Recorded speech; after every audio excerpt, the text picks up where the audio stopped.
for me to narrow it down to just one Tim's is a lot to ask. Now, it was your question. But I had sliced mine up very nicely, I think put it in Tupperwares, and I went over to deliver you some, and I saw that you and Josh had just gone at it with these plastic forks. But his voice, that anyone would recognize.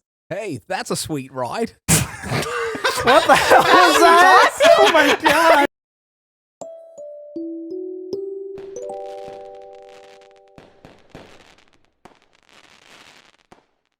Welcome to your last podcast, the last podcast in the game, but the first you should listen to. I'm your host, Colton Simpson. And with me this week, he's our resident audiophile, William Ham Clark.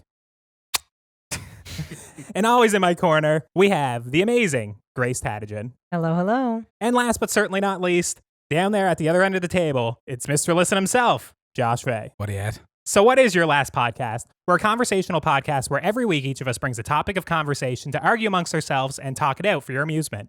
If you like that, be sure to subscribe to the podcast feed to never miss a new episode. And if you're watching on YouTube, leave a like, comment, and subscribe. And if you have a couple of bucks to toss our way or you're feeling generous, you can always head on over to patreon.com/yourlastpodcast and help support the show.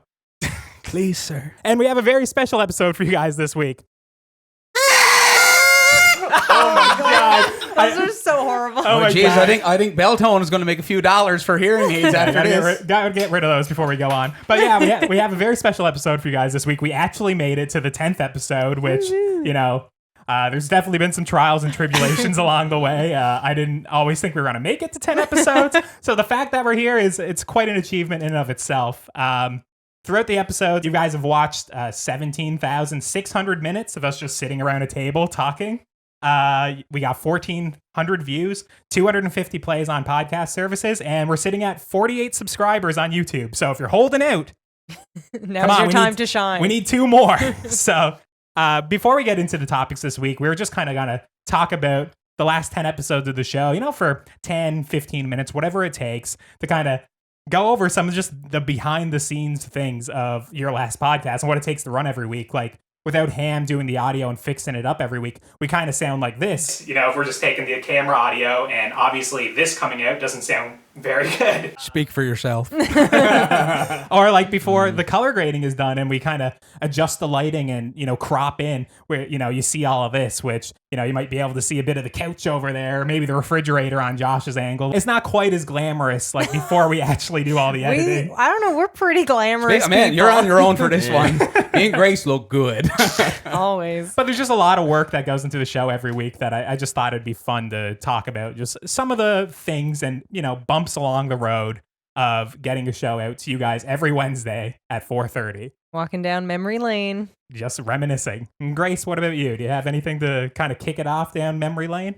Well, it's interesting when we got started. So in my job, I've had to travel a lot more than I anticipated. Before we started going, I was set to go on 2 trips. We're episode 10 now. So within 10 weeks, I have been to Corner Brook, I've been to Halifax, I've been to Ottawa, I've been to Montreal. Yeah. So it's been really hard to work around my travel schedule. It's been very hard to establish like a regular recording schedule. Like I remember because we all have different work schedules too, completely different. I remember within the first couple episodes, we were hoping just to be like every Sunday morning is when we record, or every Monday evening, or Friday mornings or something. But it's just been a nightmare establishing it every really week. Hard. Yeah, and just working around Grace's schedule, or Ham working his 3 to 11s, or Josh and I schedules, works pretty well for the podcast. But yeah, you two have flexible schedules, more or less. And then Ham's schedule is pretty much opposite of mine. Yeah. And I mean, think about it. When we lived together, I would go like 2 weeks without seeing you. Yeah. For instance, so it's kind of hard to schedule time to sit down and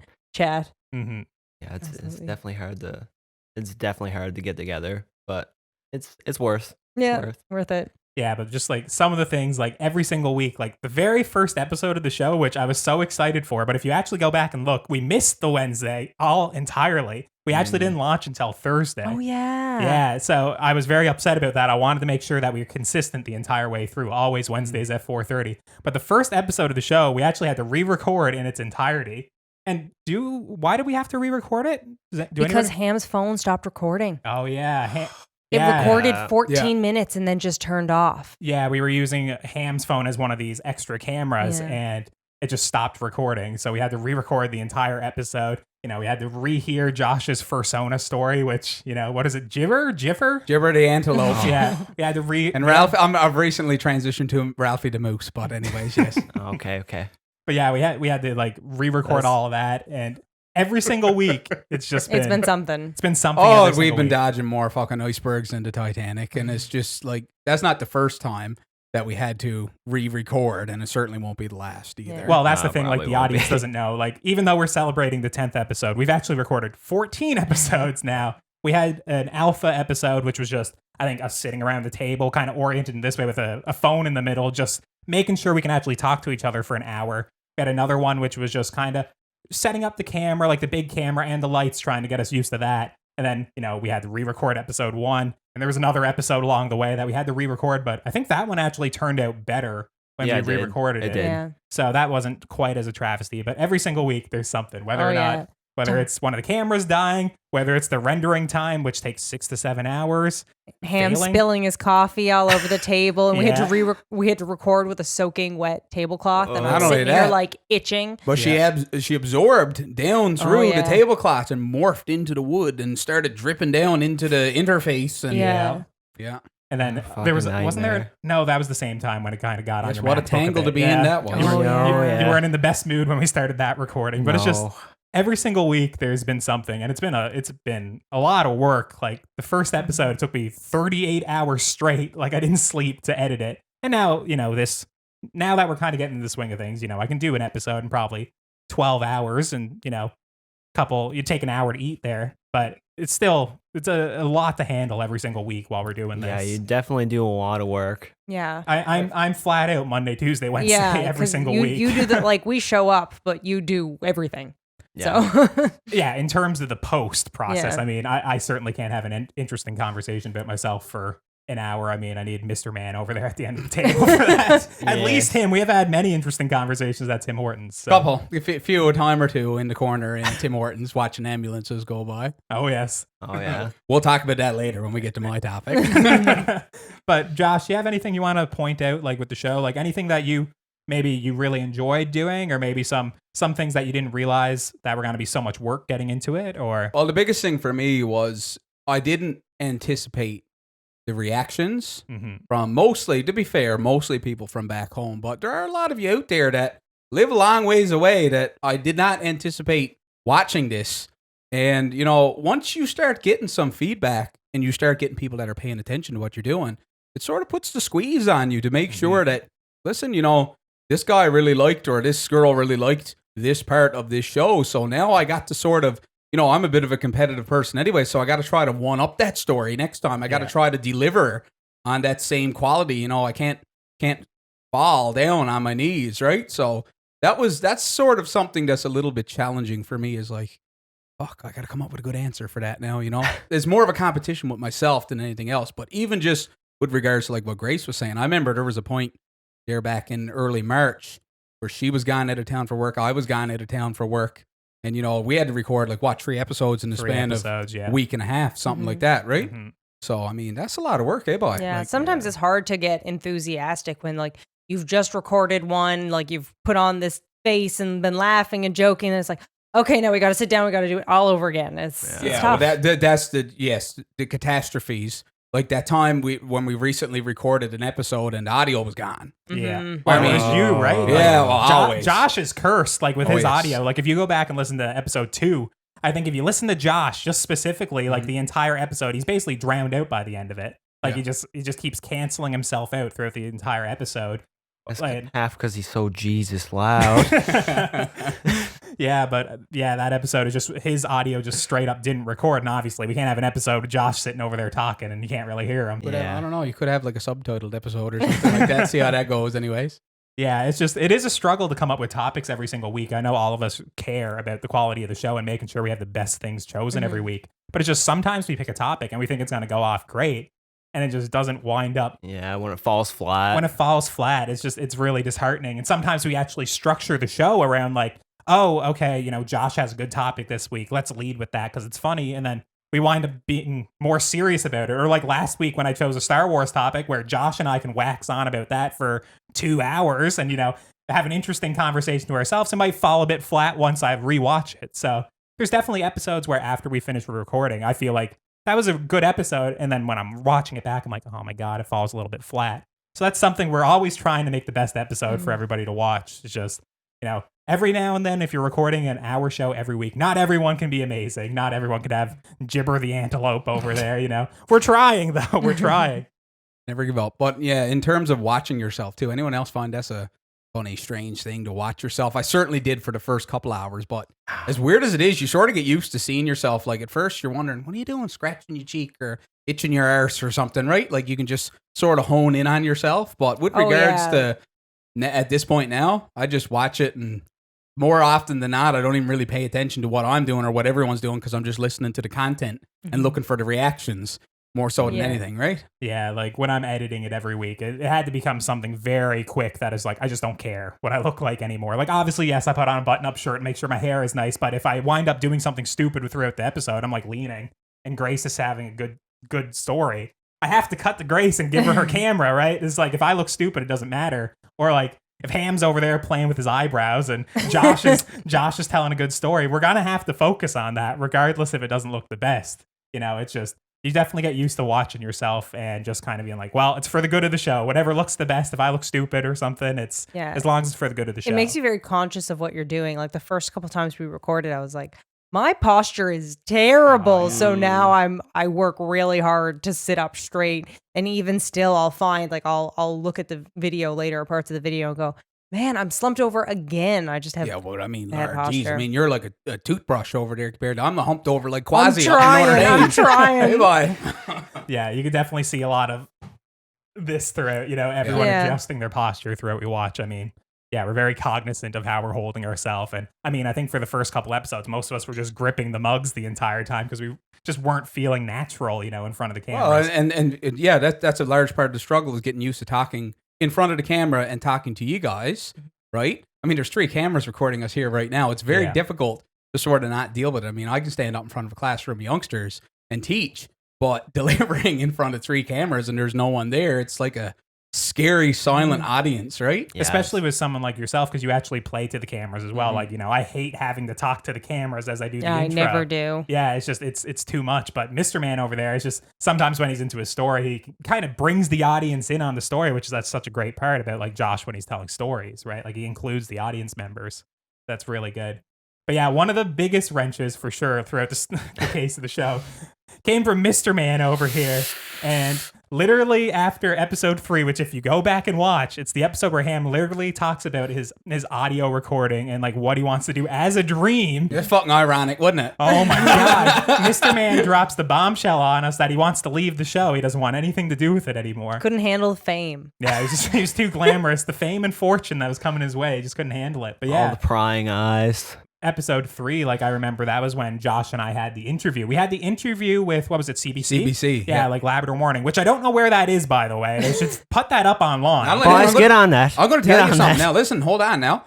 When we were sat in that audio booth, they ran into a clusterfuck of audio problems. And as bad as it was in delaying us, it made me feel a lot better. Oh, yeah. Because I was sort of like, Jesus, like, here's CBC fucking up their audio. I don't feel so bad about Ham arsing around on it on his laptop now and us losing a portion of it or whatever, because here's a professional outlet and they're running into just as much trouble as we are. They were like good 10, 15 minutes trying to set up the call for our interview, right? Like it was quite a mess when we were there. Ham, do you have anything you want to say before we kind of move on? Or? In terms of, okay, I just want to like stress the fact that like the audio in here is a dumpster fire. We record in our kitchen. Hey, don't ruin the magic. Shh. Oh, okay. Expensive studio that we rent in a kitchen. Yeah. So the audio isn't always the best to work with, but we get around that. You guys do a good job. We get around that. I think it works. I mean, I'm very particular when it comes to everything, as, when we were talking about our biggest flaws there an episode or 2 ago, whenever it was, it's out there in the open. So when Ham gives me a cut of the audio, sometimes I make him go over it 2 or 3 more times, and I'm sure he's not the most happy about that. No, well, it's not that I'm not happy about it. It's just, if we had a studio, you wouldn't have these issues, is what you're saying. Yeah, it'd be easier to cut things out, and sometimes it's just legit the room. Mm-hmm. But that's all we can do. Yeah, for now, this is what we have to deal with. So, but yeah, in terms of the show, we're gonna keep having new episodes every week. Hopefully, we'll be here for episode 20 or 25. I don't know if we'll celebrate every 10 episodes, but No. with that, we'll just move into the show because, like I said, we got a jam-packed episode, so we still have our 4 topics like we do every single week. And I think this week I'm the one kicking it off, Yeah, right? you are. Yeah. So my topic, it's just once again another movie topic, but I feel like this is a movie topic that we can't ignore, even though Josh is not a fan of what I'm about to say. Regardless of how you feel about the Marvel movies, it's the first time in cinematic history, like in movies been around for like 100 years, that we've had 22 movies all joined together leading up to and culminating in one final huge movie. So what they call that is a cinematic universe. So for my topic, I kind of wanted to ask, what is the worst cinematic universe you can think of? So take a couple of properties, jam them together. They don't have to be movies. They can be whatever you can think of to kind of make the worst cinematic universe you can imagine. So, think of the Conjuring series. That's a good cinematic universe. You want to think of a bad one, think of those mummy movies with Tom What are you Cruise. talking about? Great. Perfect. Yeah, like that was supposed to be a cinematic universe. What was the first one that Skipper there? He's a Canadian fella. He was in the first Mummy. What was that one called? Brendan Fraser. Brendan Fraser. I yeah. like that one. That was deadly. He's got no hair now, though. Is he gone? Yeah. That's all right. He's still good though, eh, boy? Still trust him to take out the boys in Egypt. But yeah, It's funny. Brendan Fraser fits into my answer to your Well, question. jump in. Oh, Don't well, leave go us. in, jump yeah, in. jump in, Okay, boy. so when I was thinking about cinematic universes, strangely enough, the first one that came to mind was Looney Tunes. I'm Okay. thinking Brendan Fraser was in Looney Tunes Back in Action. And do you ever see Looney Tunes Back in Action? I don't think I have, Oh, no. It's fantastic trash. movie. Fantastic movie. It's like part live action, part Looney Tunes. Like and Space Jam almost. kind of like Space Jam, kind of like Who Framed Roger Rabbit. So I was like, okay, they've done this before. It's, this is not unheard of, but what am I going to mash up with Looney Tunes that just would be terrible? And so I was thinking a lot about the shows I watch, and a lot of the shows that I watch are not really popular shows, as Yeah. Colton always laughs at me Yeah. for. So I decided to pick a franchise that I am familiar with and is quite popular, even though I am sure none of you have seen it.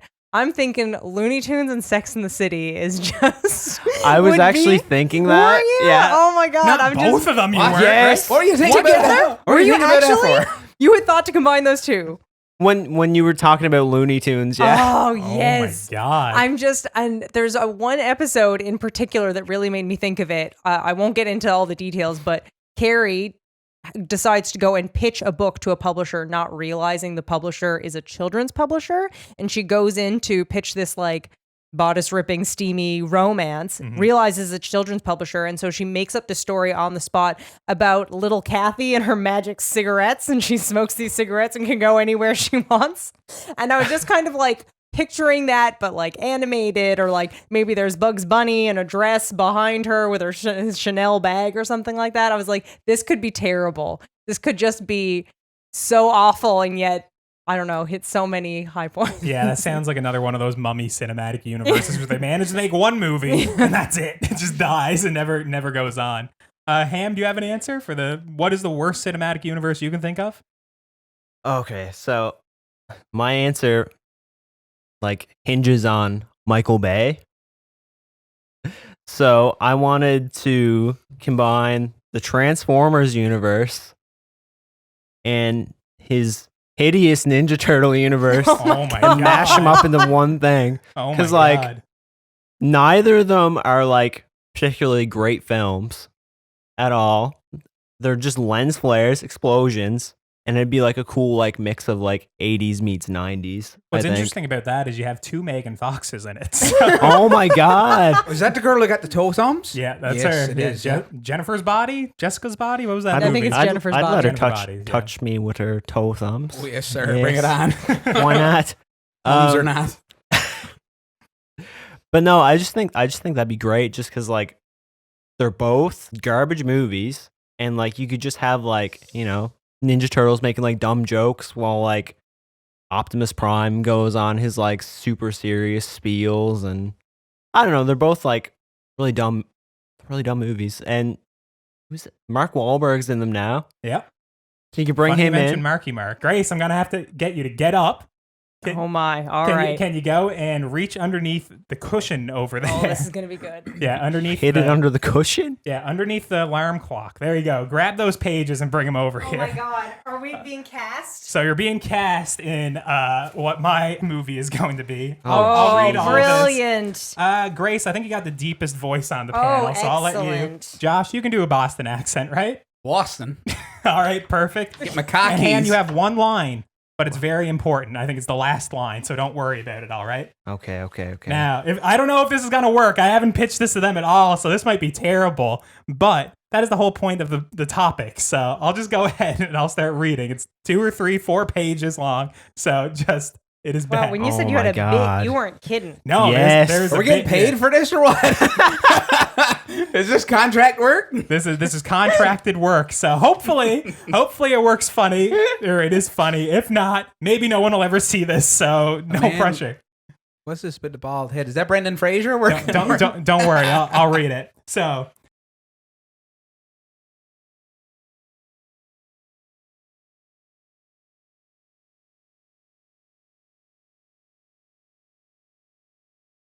exterior, street corner, day. A jet black Charger sits on the side of a quiet Los Angeles intersection, its hood raised. A man labors over the engine, the mid-afternoon sun beating down on his bald head. That ought to do it. Perfect, Grace, perfect.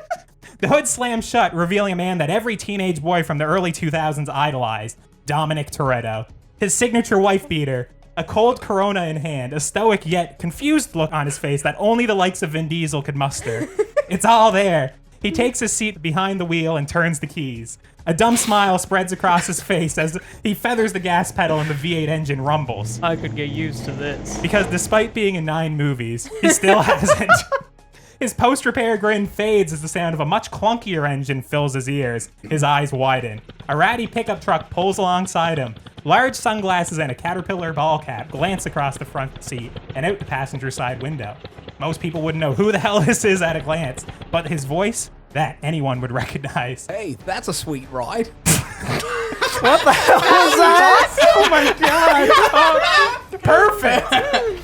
Yep, that's Cade Yeager, played by none other than Marky Mark Wahlberg himself. Cade shakes his head, smiles. Say, you want a race? I think I got Australian, but that's okay. Oh my god. Dom busts out laughing. What's so funny? I only race for pinks. So? So what am I gonna do with that piece of junk? What? This thing? This thing here full of surprises? I think he's turned into Steve Irwin. My god. Crikey. Cade slaps the wheel and waits knowingly. Well, but if you're scared. Dom sets his jaw. He ain't scared of nothing. He eyes the length of road ahead. I used to drag here back in high school. That railroad crossing up there is exactly a quarter mile away from here. On green, I'm going for it. Okay, buddy. Yeah, on green. Their engines rev, their tires peel, and on green, they're gone. Dom wheelies into an easy lead, shifting gears fastly and furiously. Cade trails in the rearview mirror. Dom shifts into 6th gear and floors it, furthering his lead. But a strange noise pierces his ears. It sounds like it's coming from his engine. No, no, no. Dom glances in his rearview, but Cade has vanished. What the? Dom swerves violently as a pair of huge robot legs touch down in front of his car. It's a transformer. I was hoping for Darth Maul. Robots in disguise. The transformer sprints at a breakneck pace, a pace that even Dom himself can barely keep up with.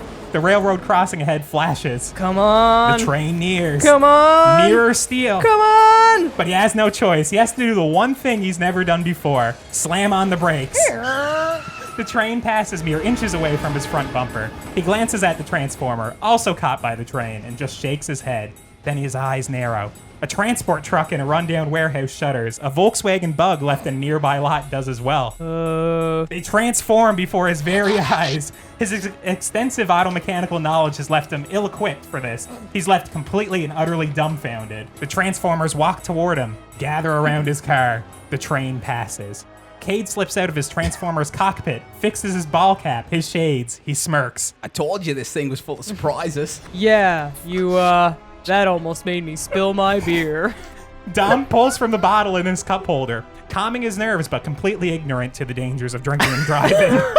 I guess it's a draw. Dom nods, grips the wheel. Let's drive. You got it, Optimus. Autobots, roll out. The title card smashes onto screen. Fast Formers. Oh my Jesus. Did you Well, write this So for me? I have a Interesting. question. Jesus. He's fixing his car at an intersection? So the reason why it had to be at an intersection, I realized after the point, this is a throwback to like one of the first scenes in the first Fast and Furious movie where Brian and Dom raced. Do you remember it, Ham? Yeah. So I didn't realize in the scene, but he's at an intersection when the scene starts. Because when he says, like, when this goes to red, we have to drive. Or when this goes to green, we have to drive. So I had to change it at an intersection, which is why it's a sleepy Los Angeles intersection. Because those movies take place in Los Angeles. But yeah, when I was thinking about this, I didn't think about actually, like, writing a dumb 4-page screenplay for have us read. But I just thought those franchises, Transformers and Fast and Furious, they are, like, ready to be jammed together. They've gotten so similar. Well, that's the thing. Like the new Fast and Furious movie, I think it's a spin-off called Hobbs and Shaw. They're like literally super soldiers now. They're like heroes, like, you know, like superheroes. So I think you can kind of jam both of those movies together. And I think I illustrated just perfectly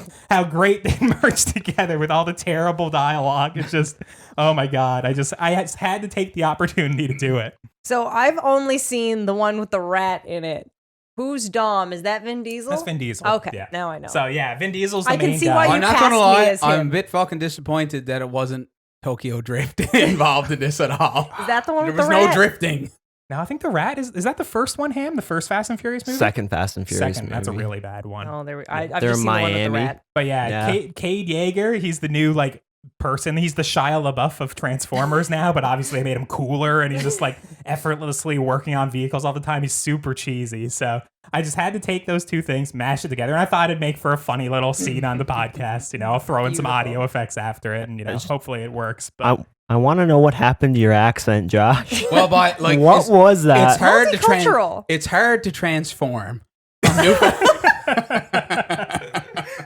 come on, you have some acting chops, man. You sounded like Christopher Walken. Christopher Walken Oh, it's perfect. turned around and there he was. Go on. But Josh, what's your answer to my question? What's the worst cinematic universe? So I mean, my answer's so welfare for this, but I just couldn't think. I mean, I'm not a huge movie buff, anyways, as it is. But I thought to myself, okay, what is my all-time favorite movie? Jurassic Park, right? Right? Yeah. Right on. Okay, Yeah. so Jurassic Park. What is the shittiest piece of garbage I ever watched in my life? And I had to think. So I've seen a lot lately. Jurassic Park: Fallen Kingdom. Close, close, but it had to be another Does it involve cinematic universe. Justice Smith? No, no, I can't sink to that level. But Howard the Duck. Anyone ever seen that before? No. I haven't seen the original movie. You know, Save yourself an hour and a half of your life that you'll never get back because it is pure garbage. I'm pretty sure it's either from the early 90s or late 80s. Me and a buddy of mine who's not here, but obviously he watched it with me, and the two of us just died laughing at how bad it was for about 20 minutes, and then the laughter went away and was just purely replaced with like, what the fuck are we watching this for? Like, this is horrible, right? What the duck are we watching? Yeah, you're so punny. But anyways, so I said, let's smash them together in the dirtiest way possible. So what is the best way to do it? Let's just take all the dinosaurs off Isla Nublar and replace them with equal-sized ducks. Oh my God. So instead of the huge brachiosaurus, I thought you said you had a bad answer for this. This is terrible. instead of like the huge brachiosaurus reveal, we can just have like a picture of Howard sitting in his chair, and he's ojous. He's like 300 feet tall, and you got Dr. Grant there taking off his sunglasses, going, "It's a duck. It's a duck." It'd be so good. And then, like, instead of raptors in the kitchen, you can just have 3 ducks poking through the Waddling along. kitchen, having a look. Right, see the little like the what are they called on the bottom? The webbed feet just going along the Yeah. bottom of the floor. I think it'd be perfect. But anyways, Oh my Lord. that's my idea. Would they be like cartoon ducks or like Oh no, they CGI got to look ducks? good and welfare like they did in the original. So Yeah, like, what was that back then? they were like puppets almost. Okay. They were almost like puppet ducks. Like they weren't CGI. That was didn't too much. exist back Bucks then. deluxe for there that. was Anyway, some so CGI in that though? yeah, but some welfare CGI. Like there was some Tesla lightning in it. I think Okay. that's about as CGI'd as it got. Yeah. But no, these ducks are just pure puppeteers. Perfect. Just slap them in there. Have a great big giant one for the brachiosaurus. Replace Rexy with the duck, with Howard, or maybe the girl duck if you want to. What's her name? I can't remember now. I'll Google it. But anyways, Yeah, it'd be perfect. All right, that sounds like trash. I think that's a great answer, Josh. Those are some pretty different answers. I mean, you and Ham were kind of on the same page. Well, I never wrote a fucking script for it. No, I know. I didn't know this was required. I got as far as Kathy and the Magic Cigarettes and Bugs Bunny, but if there's any producers out there, they want to produce it. I mean, come on, send me an email. You know, it's just gold. It's waiting. I think if you made like a Michael Bay cinematic universe, but including Fast and Furious, I think that'd be the worst thing. Be solid gold. All right, I'll do some revisions and I'll have the Terminator, the Ninja Turtles in here for next week. It'll be perfect. But yeah, I think we've kind of exhausted that. Josh, what's your topic? Well, my topic for this week is seeing how we're sort of talking about, where we're all, how we all got together basically for this show. I figured we could sort of talk about what's our favorite little cozy corner here in St. John's, because all of us aren't from St. John's, but we all sort of found our own way here. I don't live in St. John's. I live in Cove, but close enough. Mm-hmm. And, I just wanted to get to know where you guys like to hang out. Like, we have very different tastes, okay? Other than me and Josh, we're two peas in a pod. Oh, peas and carrots, right? But in terms of, where do you like to go? I bet you can't guess. Product placement. Right? But in terms of, where do you like to hang out? What gets you going? What's your favorite beverage and where do you like to hang out and drink it? So my favorite spot actually closed down like a few months ago. What was my it? favorite, Fixed downtown. That's what I figured. Yeah, Fixed. Had great coffee. And it was kind of snooty and hipstery, but it was homey at the same time. So I really enjoyed just like going down, getting a coffee. Like sometimes I'd walk around first. Sometimes I'd go in and sit down and just, do the MacBook, editing audio bullshit. Mm-hmm. But no, I really wish that place was still open. It was a great spot to get a really good cup of coffee, and it was just a nice atmosphere. Interesting. I was sort of expecting you to say Starbucks. Well, that's sort of what I was going to guess for you. Yeah, if this was like first or second year, Starbucks definitely would have been mine. Yeah, like we I don't know, 2 or 3 nights every single week. I think we'd go to Starbucks on Kenmount Road. I mean, I don't know how many frappuccinos I downed those first couple of years, but it was a lot. You remember the lady with the bird and the hairs on the bird? Yes, I remember that comment. The bird we're talking about here. well, that's what it wound up being. Yeah, there was like a big picture of a very detailed bird next to the table we were at. Yeah, but yes, of course I remember that. But to answer your question now, Second Cup's my favorite spot up on Stavanger. Yes, up on Stavanger. Unless like that. It's live music night, then you won't go. Oh my God, Jesus! We are cursed if it's the summertime that I always happen to go on the live music night, and it's just absolutely terrible because they play it so loud. I mean, I maybe most people like live music. I hate it because it's always really, really loud, and you have these musicians coming around just with the asking for tips the entire time. You can't actually have a conversation, which if I'm going to Second Cup or any coffee shop, that's what I'm there to do. I have coffee and have a conversation. So yeah, at the Second Cup, I always get my honey vanilla tea latte. Good spot to go. You can look at the Starbucks across the street, which is all like dark and gloomy, and the Second Cup is like the complete opposite. And yeah, I just like that Second Cup up there. My favorite little nook to go in. All right, Gracie, what do you got? Well, when you had asked where is your favorite place to get a cup of tea, that is without a doubt David's Tea at the mall. But that's not a spot to sit. No. That's not a spot to sit. But I gotta say, I love it there. Everyone who works there is so friendly. I know. I just love them. See, I don't trust Diana's that. the best. Oh no, they're lovely. I baked them a whole bunch of cookies at Christmas, brought them down. They're so nice. I just need to give a shout out because I just love them. I gotta make a note here. I walk in now and they just say matcha, and I'm like, yes, thank you. I don't even have to speak. I walk in with. We're talking about beverages now. Yeah. I walk in with the girls and they go, our favorite customers. Like, I love them. They're so sweet. Anyways, so just huge shout out to David's Tea. Unfortunately, there is no place to sit. That is the one downfall. Mm-hmm. But if I'm going out for coffee somewhere, if someone says, I haven't seen you in a while, pick you up, we'll go for a cup of coffee. Probably Coffee Matters downtown is where I like to go. Okay. They've always got good desserts around. They've got a wide variety of drinks. So if someone's not a coffee person, they can get something else. They got a whole bunch of like Italian sodas. So, if you want a watermelon soda, you can get a watermelon soda because they just pump the syrup in there. Why wouldn't you just get a Coke? Well, you can if you want. What is it? What is an Italian soda? So that's just when you take soda water and you mix it with whatever syrup you want. Dirty syrup. So if you want to get a mint watermelon soda, you can. If you want to get a pineapple soda, soda, probably you only can. costs $11 or something. Too, I don't know. right? I don't usually get them. It's definitely more expensive than like a Coke Z. Oh sure. yeah, Guaranteed. for sure. But I mean, like you're going to a coffee shop to get something fancy, and they've got nice sandwiches and salads. So if I'm gonna go and meet someone for a cup of coffee to have a chat, usually I say coffee matters unless they've got some kind of preference. But what about you, Josh? Which Tims do you prefer? Well, you know what? That's actually a really hard question to answer because, there's varying degrees of Tim Hortons, right? Here we go. I mean, you got to break it down to its basic level. So back where we come from, there's one Tim's. There was two. In fact, I think Goose Bay is the only place that fucked up a Tim Hortons and it had to close. It's pretty incredible. Yeah, it's hard to believe actually, but now there is another satellite Tim Hortons opened up in Mechanics on the base, right? Good, But anyways, good. so we got used to like take it or leave it mentality. Like if the tea was consistent or not, we were going anyways because they had you proper like Monopoly. But out here, you got options. There's the Tim's on Thorburn Road. Good spot. There's the Tim's up there on Portugal Cove Road. There's the Tim's over in the Pearl, right? So, for me to narrow it down to just one Tim's is a lot to ask. Now, It was your question.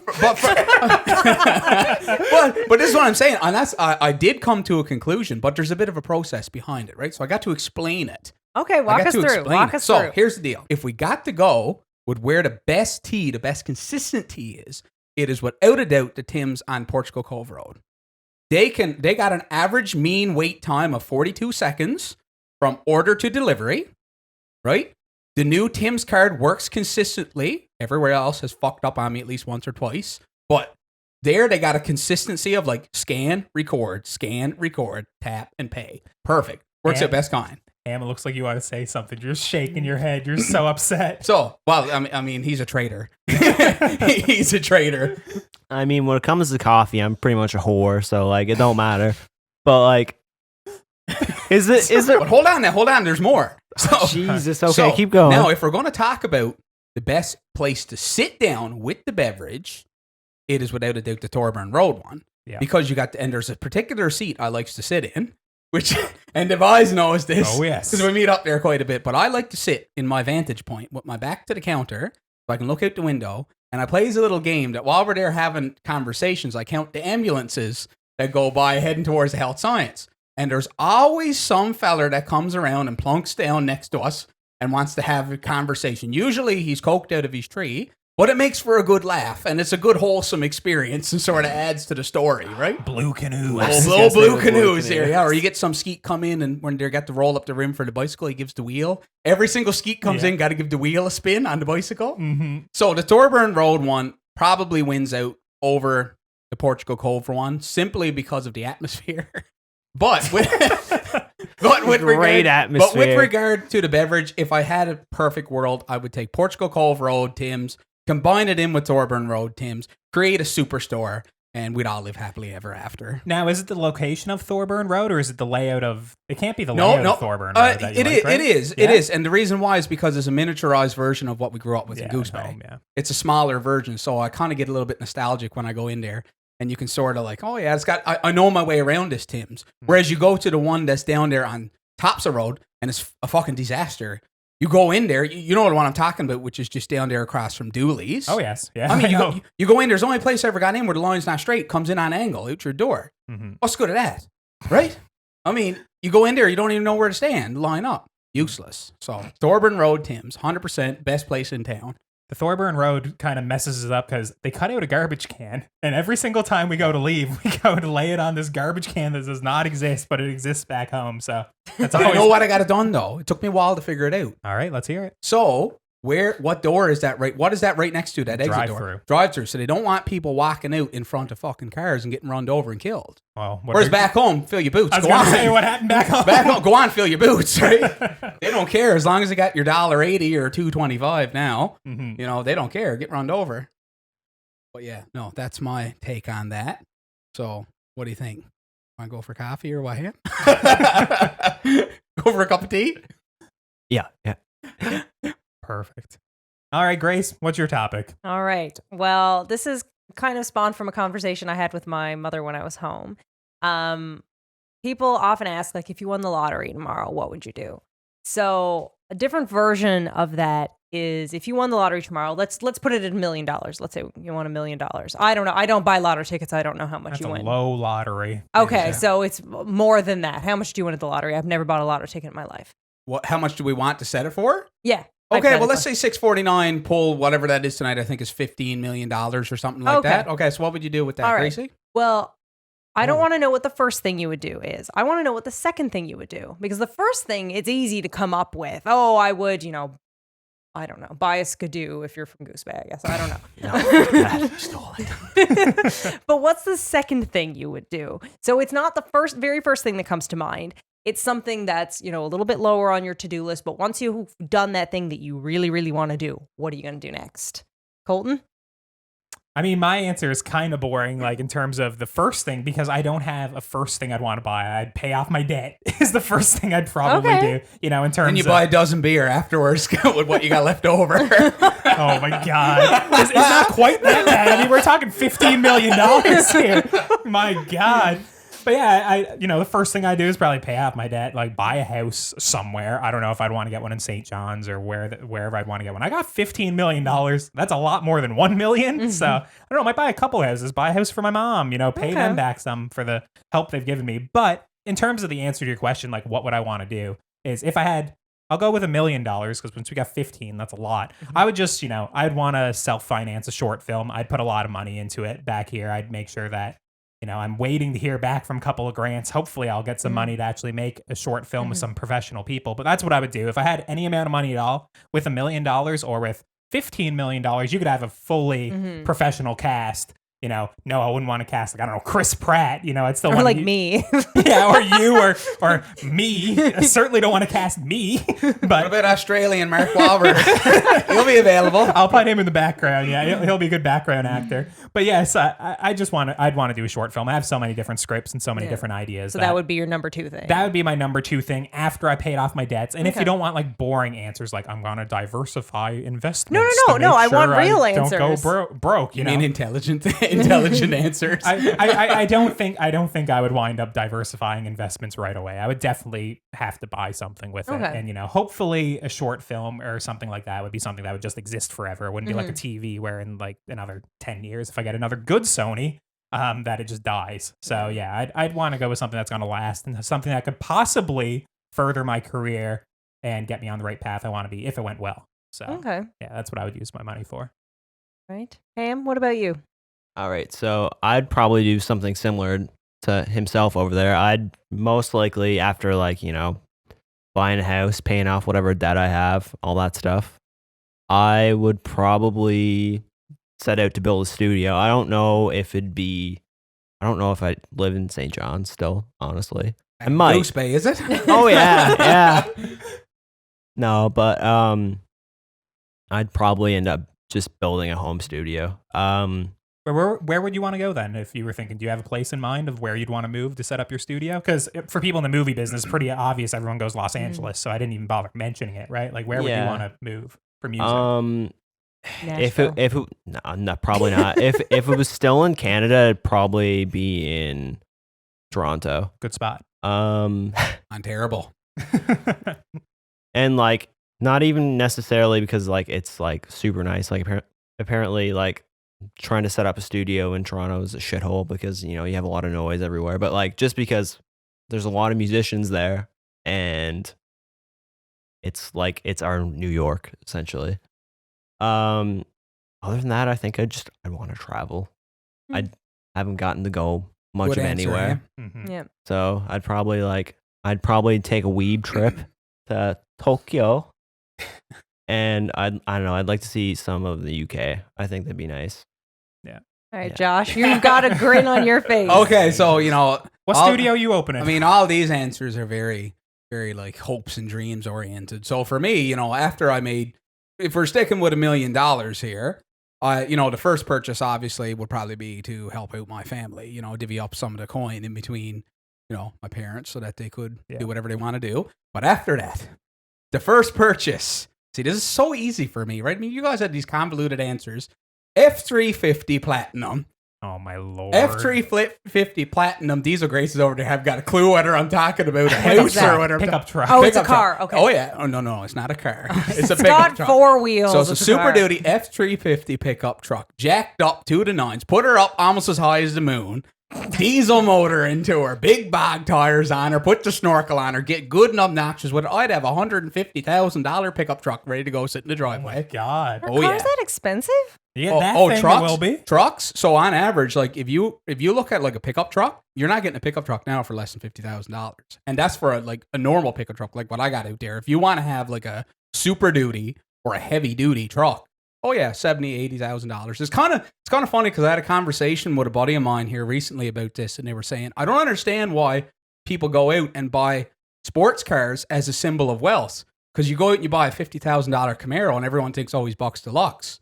But you can go out and buy an $80,000 GMC Denali pickup truck, and no one really thinks that is super luxurious or like a status symbol. And here's this pickup truck that is far more expensive than the car. And don't get me wrong, I wouldn't be buying the truck just for a status symbol. I'd be buying her, and she'd be going out in the bog. Like we'd be out there tearing up the wetlands, displacing the ducks, and driving the moose out of the wilderness. Howard the Duck, take cover. Oh, my son, he'd be run over long ago.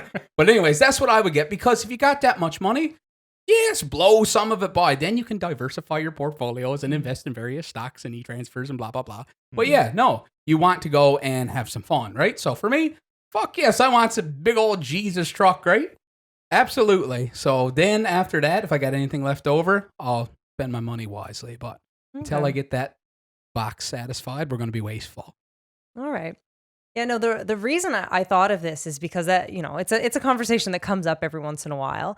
And I was talking to my mother about it, and she said, your father's answers always make me feel so bad, because anytime my dad answers this question, it's always, now, my dad, God love him, still coaches my soccer team that I haven't played on in 5 years. I haven't lived there in 8 years, but he still coaches these girls because when my friend Alyssa was 8 years old, he promised her that he would coach her as long as she played, and she still plays, so he still coaches her. Like, he's just, he's one of these. He needs to get a truck and go bog hopping.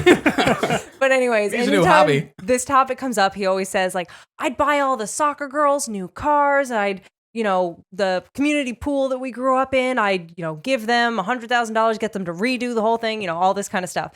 And my mom always feels really bad because she always says, all I want to do is take a trip. I want to go traveling with my family. And he's making me feel like, I don't know, greedy or something like that.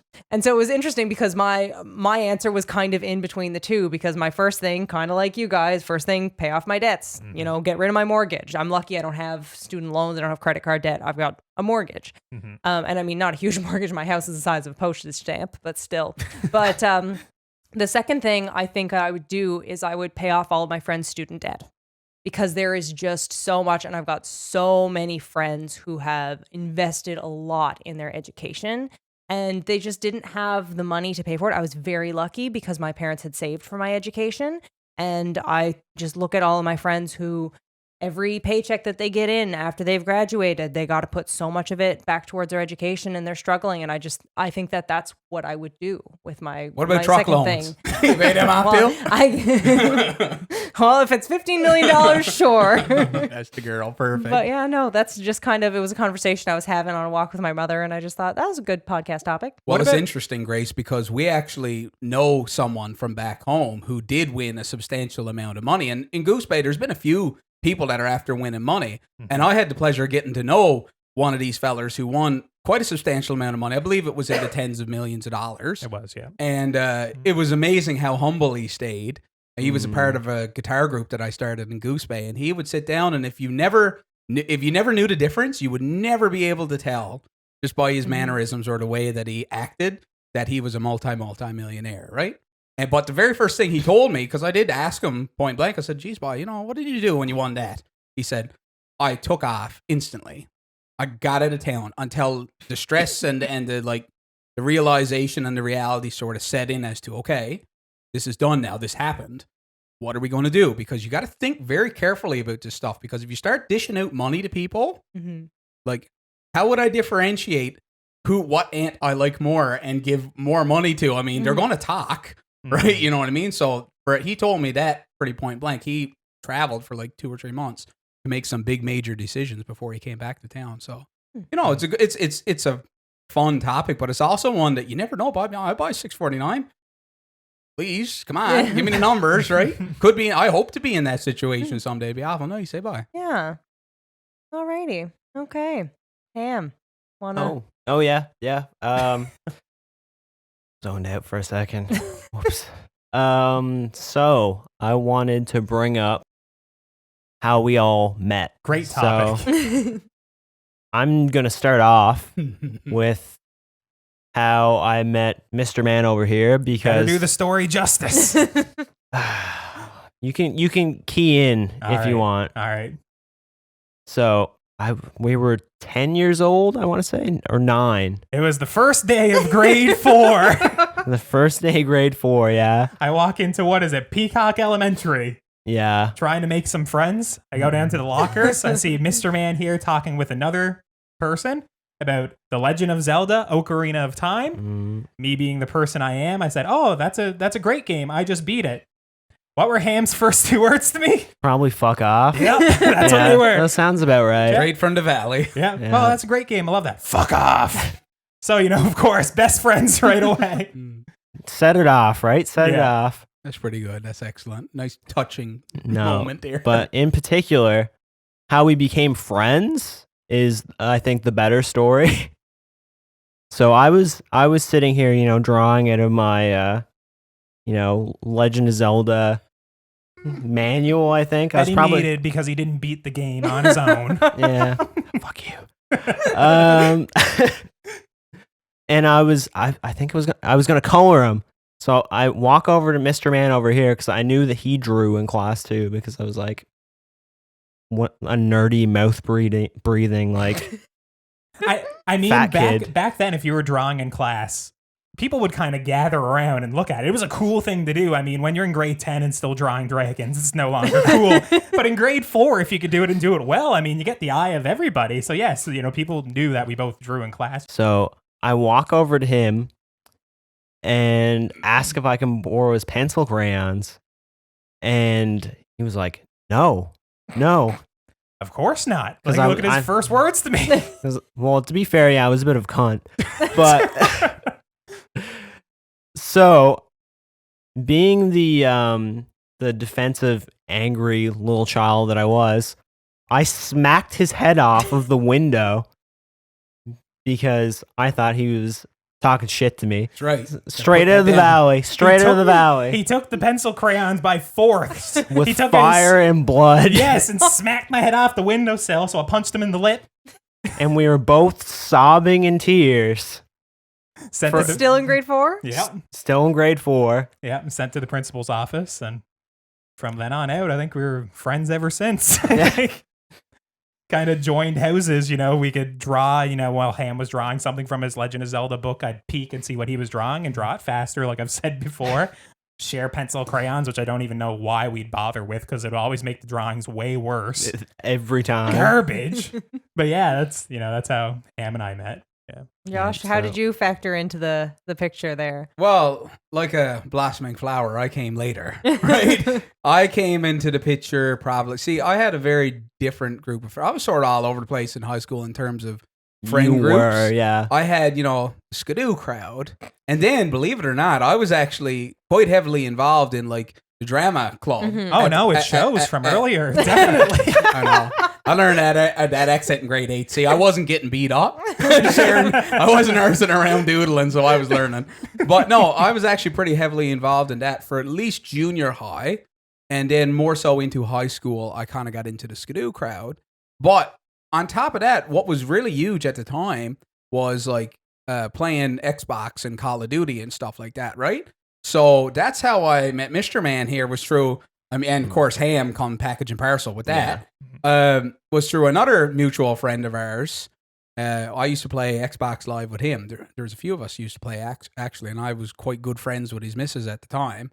And I come to meet Mr. Man here, and we had something in common at the time. Well, what happened? What he's yeah. getting on with? We were playing Gears of War 2 Horde mode. I remember it like it was yesterday, and Still fantasizes. we both happened to get dumped on the same day. And how it came up was as we were playing Horde mode, and we just did terribly. Like, let's say we lost in round 2 or something that's impossible to happen. But of course, on this terrible day, it happens. So I just remember saying to the guys, like, "Sorry guys, it's me today. I'm having a terrible day." And Josh over there, the proper Newfoundlander, trying to one-up me. "Oh, no. My day was much worse." I said, your day bad. I said, My day's gone. Yeah, I was like, there's no way that your day was worse. I was like, I got dumped today, and I was with this girl for like a year and a half, in high school. That's a long time.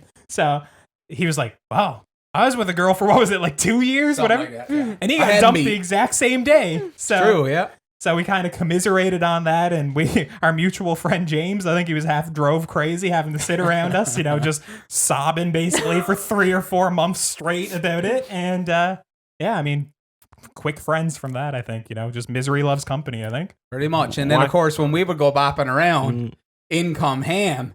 And I can still see it today with the long hair and the pink gloves. He used to go around with these pink gloves. We'd be walking up Hamilton River Road together, skulking around for something to eat. And there he'd come, bright and beautiful, walking down Palliser. Oh, yes. I remember there's one time in particular that, like, I think we went over your house and we watched Theodore Rex. Oh, my God. How can you forget? What a film. What a great film. And then, we watched Theodore Rex and walked to Tim Hortons, right? And I worked at Tim Hortons at the time. And this isn't considered stealing. Scrounging. Scrounging is the correct word. But I worked at Tim Hortons, and I remember on the night shift, they were getting ready to throw everything out anyways. It was probably 2 o'clock in the morning. So I just walked in behind the counter, and they were getting to throw everything out. I just grabbed like some yogurt, which they probably weren't going to throw that out, but grabbed some donuts and some muffins and stuff, and we just sat down and chatted, for a few hours. Yeah, I think Theodore Rex definitely sealed the deal, for sure. Well, Ham, I got to tell you this because I got to bring it up.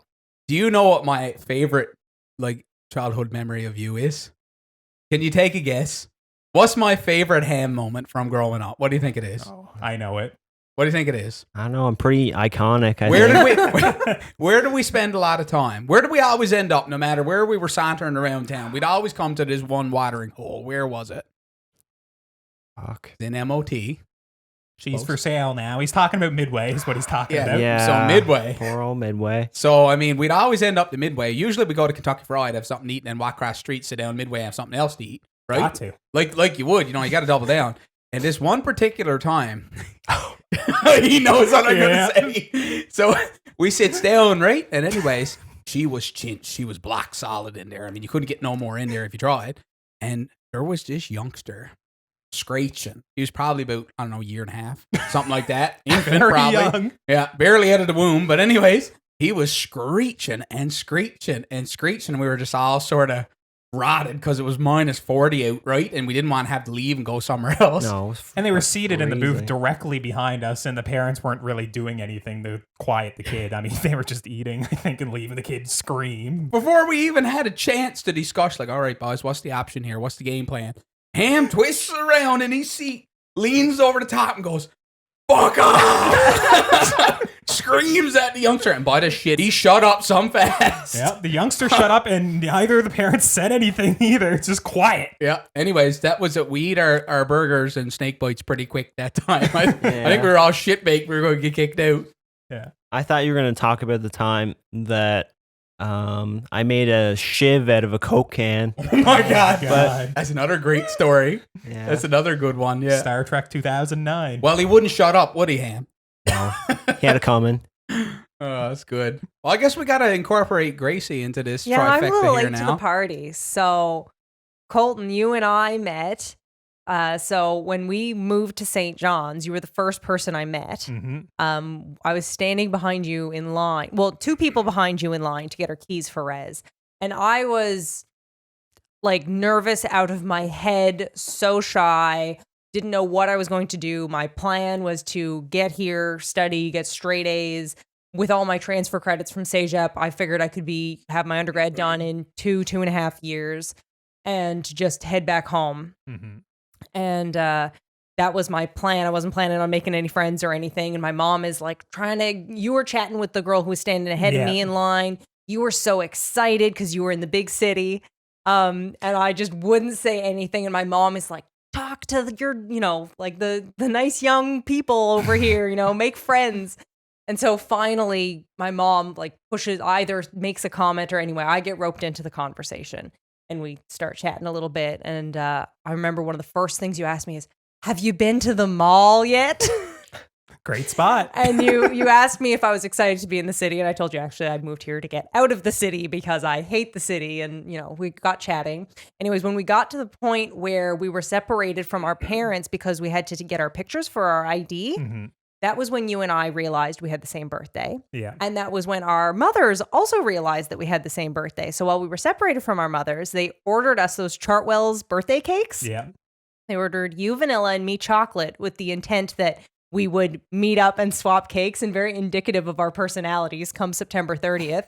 I had sliced mine up very nicely, I think put it in Tupperwares, and I went over to deliver you some, and I saw that you and Josh had just gone at it with these plastic slivers. Not even like from the edge. I think it was from the middle of the cake, and I was scandalized. Well, it's for eating by, not for transporting. Had one plate, and I wasn't going to dirty it up full of icing, me and him with the fork going to it. And I think it was like all gone pretty much too when you came over. Yeah, but I probably wouldn't have even run into you on our birthday because we didn't exchange phone numbers or anything. I figured I was never going to see you again. Well, that's what I figured too. And that's kind of my university thing is like, I'm not going to bother to get to know this person. I'll never see them again. Yeah, here we are 8 years later on a podcast. Yeah. But I was in a different res than you, and I ran into one of your friends, and he mentions I'm from Goose Bay. I said, I know someone from Goose Bay. Turned out the two of you were really good friends.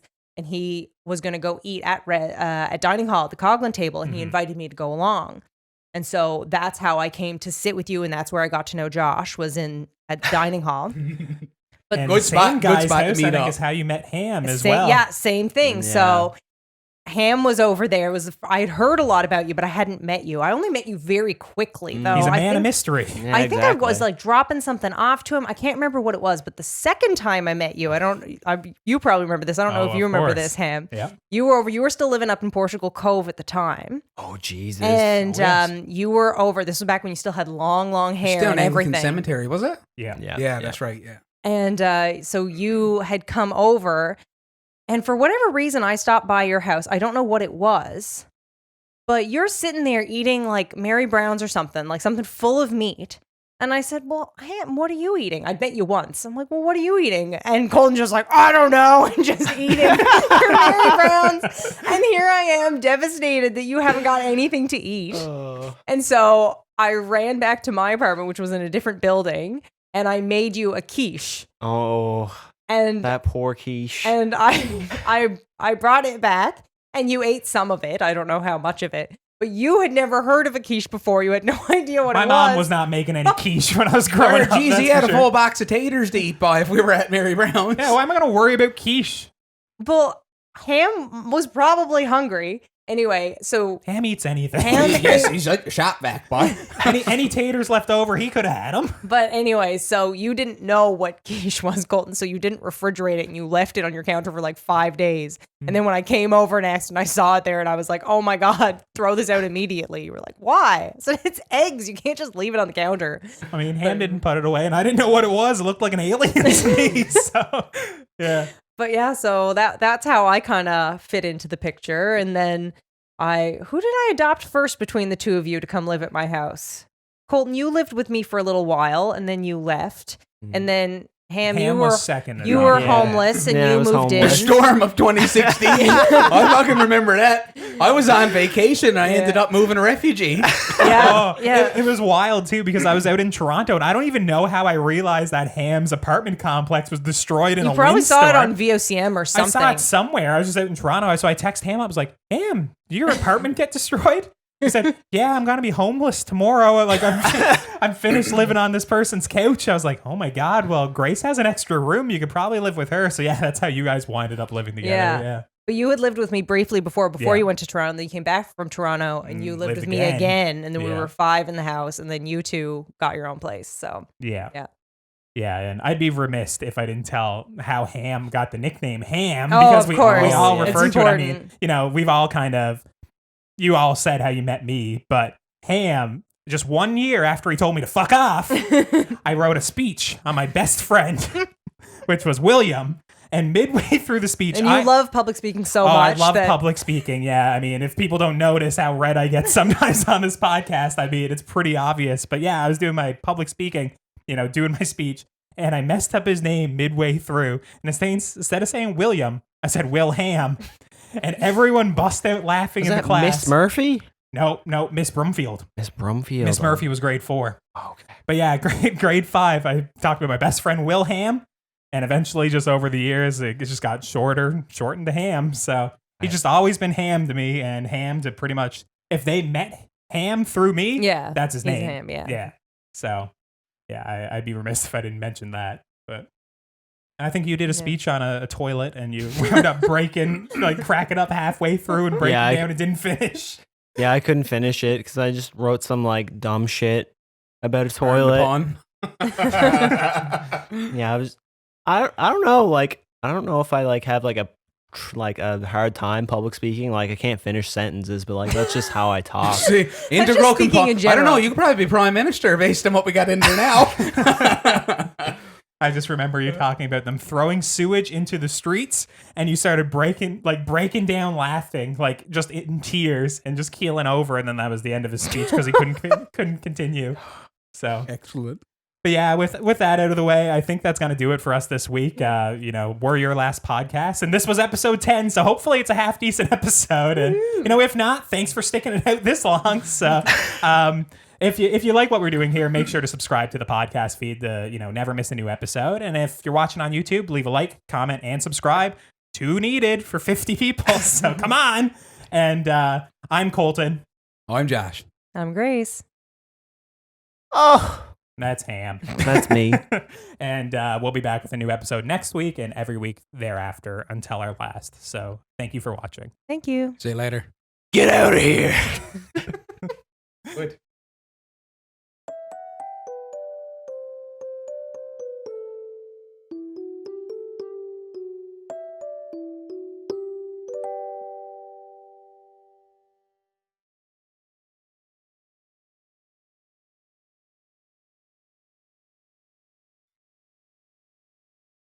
Farmer's milkshakes, they were so good.